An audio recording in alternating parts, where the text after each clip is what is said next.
I'm Jennifer Carroll from CelebratingEverydayLife.com and welcome to another junk journaling tutorial. In today's video, we are going to talk about how to coffee dye paper. Yay!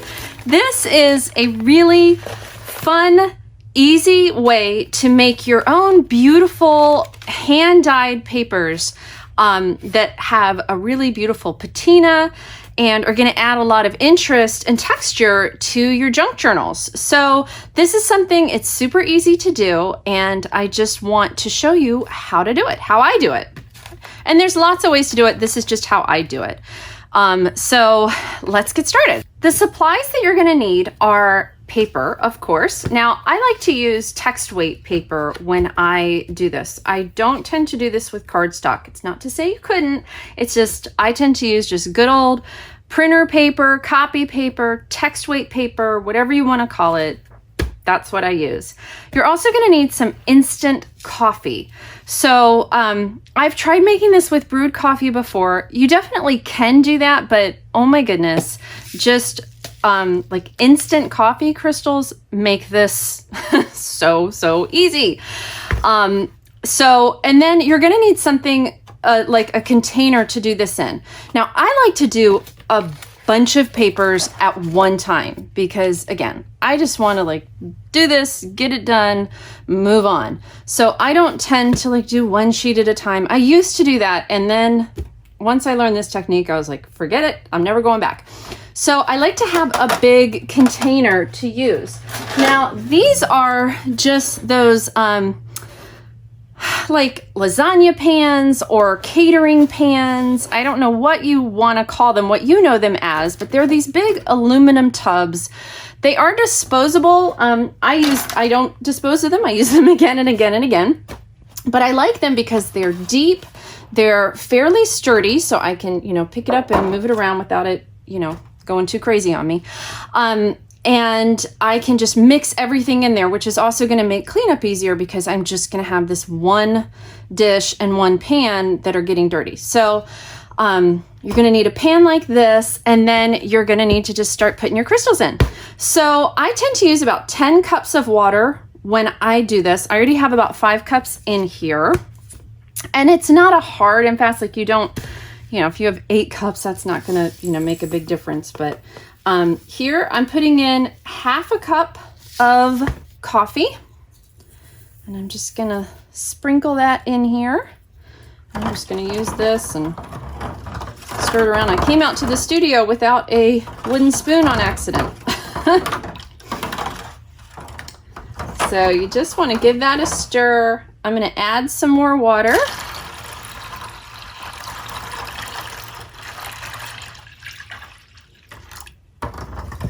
And like I said, it's about 10 cups.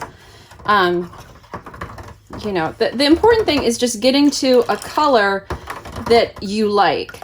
Now, this color, I'm liking the looks of it, but I think I actually, as I'm pouring it out, it's still maybe a little bit lighter than I want. Move this out of the way so it doesn't get wet again.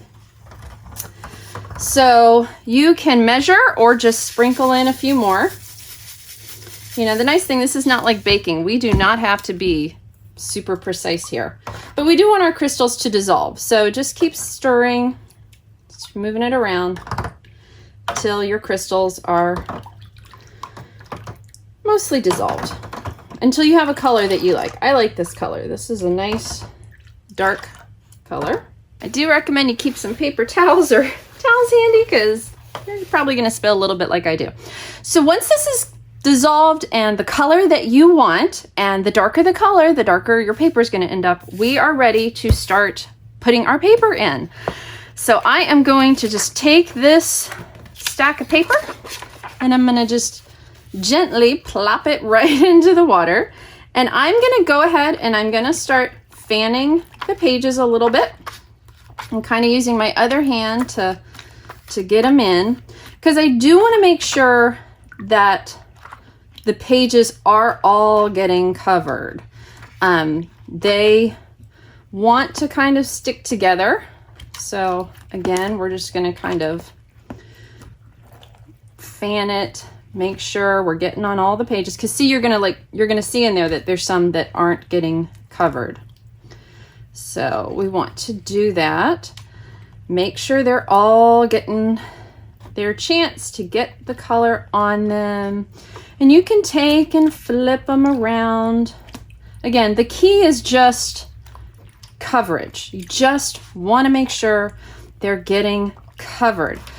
And I found that I like to let mine sit in there for a little while. I am not anxiously trying to move them out, which is part of why I discovered I like to do them in bulk like this. Because when I was doing them individually, I'm not a very patient crafter. And so I wasn't necessarily letting them sit as long as they should to really get the color that I liked. So by doing them like this, I find that I'm manipulating the paper a little more than I would, which is letting the pages overall spend more time in the coffee bath. So again, just, keep finding pages, peeling them, dropping them back in, make sure they're getting the coffee all on them. And there are two ways that you can dry these. So once we have them all ready, we are going to need to dry them. Now, I will tell you that drying them on the line, or, just letting them air dry, I guess is what we're trying to say, is going to give you a much lighter color. So if you want a light look to your coffee stain papers, then that's the way to go. But if you want a darker patina, this is why I tend to do this in the kitchen. And that is because you're going to want to use your oven to dry these. And it doesn't take very long for the individual sheets to do. It does take me, I will be honest, this does take a little while for me because I tend to do a big batch like this at one time. And so I want to make sure, so I will, have to be sitting in there changing the papers in and out of the oven. Because I'd say it takes about 10 minutes for a group when I filled the whole oven. And I'm going to show you how I fill the oven. It takes about 10 minutes for that group to dry. Sometimes maybe a little bit longer, but not normally. And that's because I tend to set my oven a little bit higher. I put my oven at 350. Because again, I want to move this process along. You do want to be careful when you're working with the oven. Have your, again, this is not, please don't, this can be dangerous. It's paper in the oven. So, you don't want to walk away. You want to stay right there with it. Keep an eye on it. I tend to have my fire extinguisher handy. I've never had a fire start, but that's not to say that it couldn't. So, safety first. But by doing that and having it on the racks at that higher temperature, like I said, it takes about 10 minutes or so for a group to dry. And don't worry if you have some sheets that have a little bit of white on there like that, that actually is going to create kind of a neat effect. And don't worry if you have any ripped pages. I tend to really like those. They save me from hand ripping them later when I'm working with my journal pages. So, I don't tend to worry too much about that. Once your pages you're happy with how they are and they're, you feel like they're covered and they're starting to show color that you're really pleased with, then you want to start taking them out in sections. And that's what this pan is here for. So you can, again, kind of check, make sure you're happy with the coverage that you've got on those. And these all seem to be pretty well covered. So then I'm going to just take this little section and kind of let it drip, and I'm going to lay it right in there. And then that's going to be a section that I will be ready to put in the oven. Now I tend to do 2 stacks on each rack of my oven. So I have 3 racks in my oven and I do 2 stacks on each. So I'll have a couple of sections. So I will need 6 stacks. I had to do the math real quick. 6 stacks. You don't want them too thick, but it doesn't have to be just like 1 page. You can have a few that, but I wouldn't do more than that because it's going to get too, too deep in there. And I'll kind of like set them staggered a little so that I can grab them when I get to the oven. And once I put these in the oven and there's coffee on here, I just tend to, once I get these in there, I'll just pour that back into here. And I'll just keep going because you will notice you can do a lot of paper with this amount of coffee that's in here. And so I will just keep dyeing paper basically till I've used up all this water because the paper really is soaking in the coffee. And these pages can just sit in here while the others are going. So it's not like you have to finish all of this first. So you can let these guys just keep soaking up all the coffee goodness. Just keep checking the pages, make sure you don't have any little stragglers that are sitting there not getting the coffee. But you can go ahead and start these while this is going. So let's go to the oven. Okay, so here we are at the oven, and I want to show you, I do have a fire extinguisher handy. Like I said, I've never had to use one, but I like to have it handy. And I have stacked the papers on the racks. So I'm just gonna close that. And so you can see that I've got 2 stacks per rack. Basically, you wanna just close this up and you wanna let it cook for, like I said, about 10 minutes. I will sometimes pull it out, move papers around, and, kind of play with it like that. But that's how they go in the oven. Easy peasy. Okay, so once we're done with the baking part of this adventure, you are gonna have papers that are pretty wrinkly and wild, and you are going to need to iron them to get them nice and smooth. So to do this, I love to use my Easy Press. It's kind of, again, that one and done. This is not to say you have to have an Easy Press. A regular iron is going to help. But these papers are so crinkly and they're going to be so fat. And by ironing them, you're really going to get them back under control. They're going to be nice and flat. And this way, they'll be ready to go through your printer if you want to print on them, or just ready to go right into your journals, into your signatures as you're making them. So this is not a step that I would skip. And it's something that's super easy to do. Again, I will tend to just kind of sit, have a show on, and just boom, boom, boom, iron the pages out as I go, easy peasy. I have the big size mat for my Cricut Easy Press. And so what I will often do is just get a couple of sheets and just kind of work a system where I will have them, kind of 2, and I will heat my Easy Press up to 385, 365. I don't tend to go over 400 when I've played with higher temperatures like that. It's just not good. I start to smell a little more cooking of the paper than I'm happy with. But that, being in that temperature range, really, again, it helps it go very, very quickly. But this is not something you can take your eyes off of, okay? So even though you can have like a audiobook playing or have a movie on or something like that, do try and pay attention because it's hot. I want you to be safe.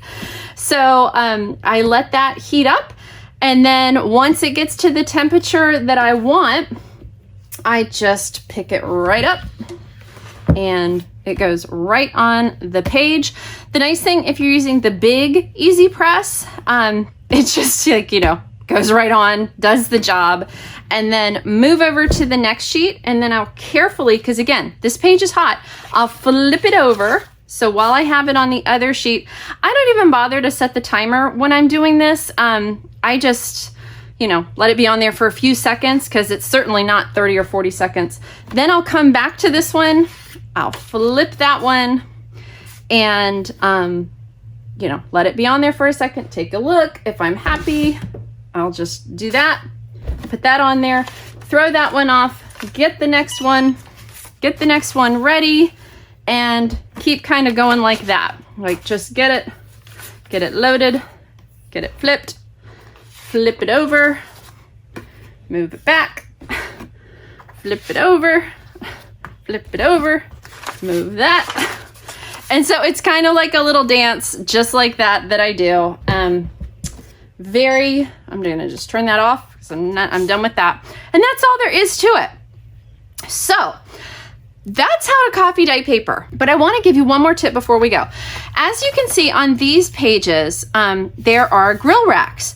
Because if you put the paper right on the racks of your oven like that, you're gonna get these grill rack marks. And sometimes I like these. It's kind of interesting. It's gonna add something, like some extra texture and some extra interest to the pages. These marks are gonna only really show up on the pages that are touching the actual racks. So you won't have this on every page that you're doing. So just FYI on that. But if you really don't want to see these marks on your paper, which I especially don't prefer to when I'm doing my colored papers, and we've got videos for those. So I have videos for those. I hope you will check those out too. But when I'm doing colored papers, I really don't like to see these marks. I learned that the hard way. And so what I do is I put some baking parchment paper down, just some baking paper down right on the rack, and then put the papers on top of the baking parchment paper in the oven and kind of line my racks with that. So I'm not using a pan like I used because, again, I don't have I have that one really great big pan, but I don't have multiple pans. And plus, I want the papers to be able to really spread out on the full size of the rack in there. I don't want to be limited to the pan space. So the parchment paper really helps with containing the drips and keeping the marks off the page. So that's an extra tip for you to know there. So you can have pages that don't have marks like this one, or ones that have marks like this one. And even this has like a little bit of a mark, but not bad. So I hope this is helpful. I hope that you will make some plans to start coffee dyeing some paper, because it really is going to add a lot of really beautiful patina and interest and fun to your junk journals.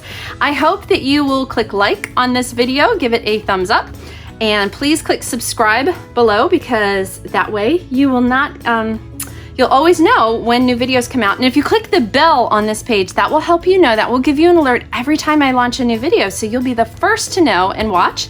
And if you're enjoying this, please come visit me on my website, celebratingeverydaylife.com. If you want to talk more junk journal fun, join me in my private Facebook group, Celebrating Junk Journals. I'd love to have you come join us in there. We're having lots of fun making things. And please visit my Etsy shop, Celebrating Journals, where I have beautiful printables and ephemera, and sometimes even little kits and things that you can get to make your junk journal journey more fun and fabulous. So thanks so much for watching, and I hope that you are blessed and keep finding ways to celebrate everyday life. Bye-bye.